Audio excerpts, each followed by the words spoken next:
Yo, what's up mga kadyano? Ayan, hapon, dapat maga ako umalis eh. Pero okay lang. Kasi ang pagod ako sa biyahe kung nakaraan eh.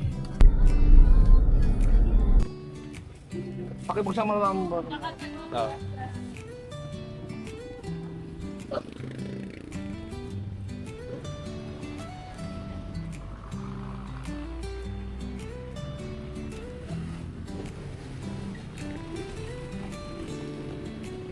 Pagkita po siya. Konti lang. Tubig lang din. Oo. Konti. Bukan mo muna yung mga telepon dito. Pagka medyo malapot pa siya, sakto ng dito. Thank you. Buhay.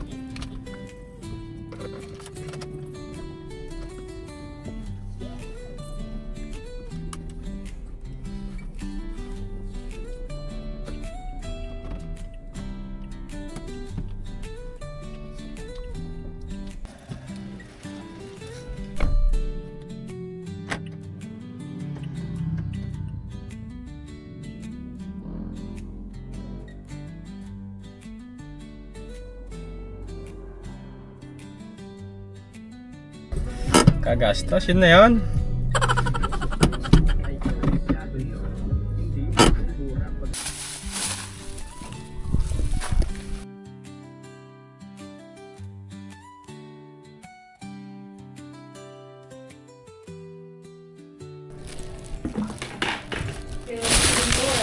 Siyempre, si Miming.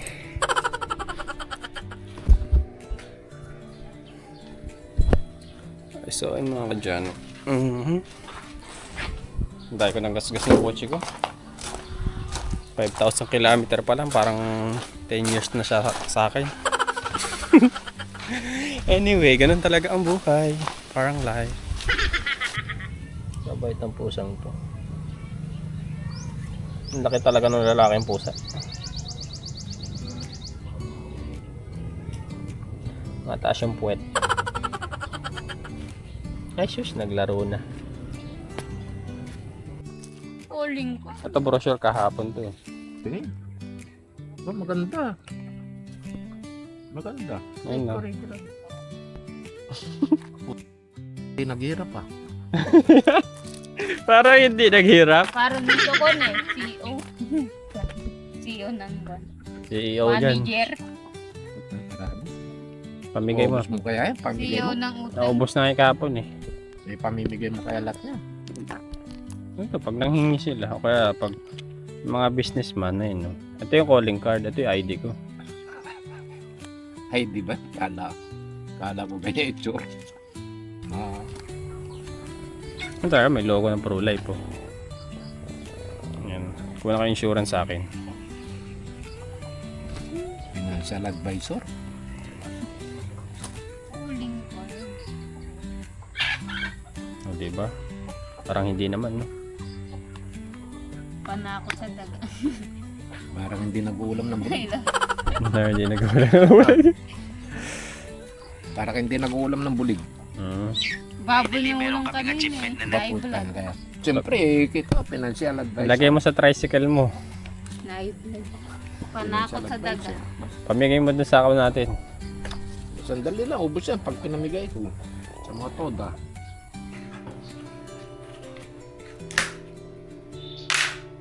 Kaya ito yung pintura. Sobrang puti at panigurado.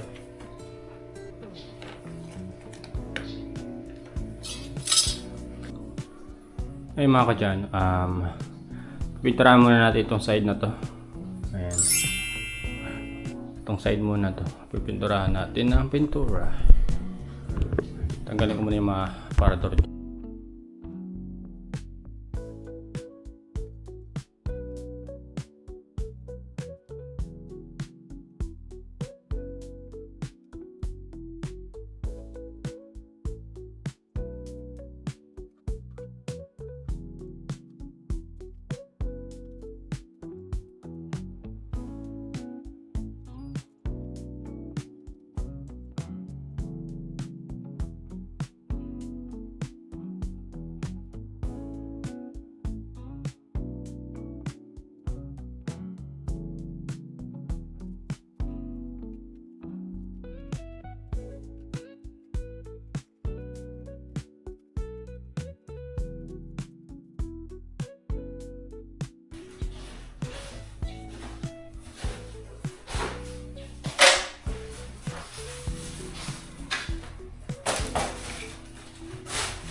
At pagkalipas na mga ilang minuto, ayan. Bali, first coat pa lang yung nagagawa ko. Bali, binili ko pala yung 2-in-1. Yung primer tapos plus top coat yung pintura natin. Rain or shine. Ayan. Kahit hindi naman sa mababasa ng ulan sa loob.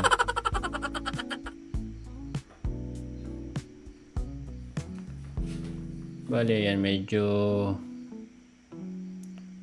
hindi pa ako satisfied sa unang coat.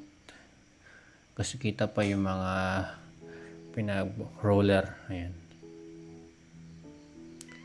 At ngayon ko lang naisipan na mag-pintura.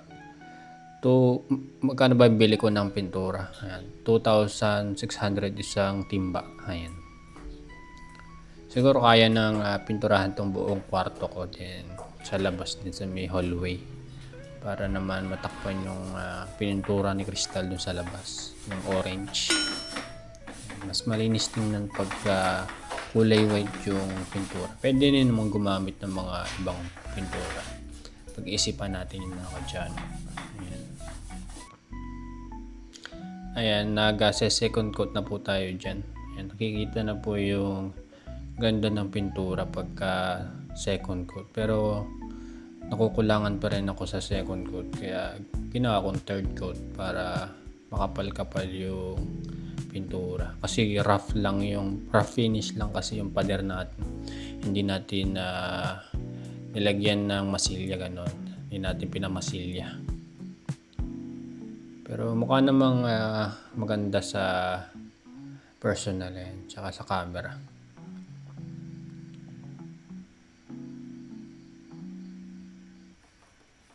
Yan, dapat pala matagal ko nang naisipan magpintura ng ating kwarto tsaka baka siguro ng bahay kahit na paunti-unti di ba? Mas malinis na po ang ating non-compare sa dati. Ayan, second coat na po. Pero kulang pa rin yung second coat. Nakikita pa yung yung roller brush natin Dapat yung pagka-roll natin, hindi nakita yung pagkaka-roller brush natin. Ayan. At ayun, magte-third coat na tayo. Medyo kulang-kulang pa ang ating gawa. Ayan, third coat, medyo kitang-kita na yung ganda. Ayan. Hindi na rin pansin yung mga roller stroke. Ayan, napakaganda ng tingnan. At malinis sa mata. Ayan, maaliwalas compare sa dati.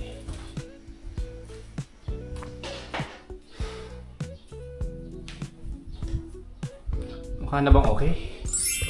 Hindi pa. Puting-puti.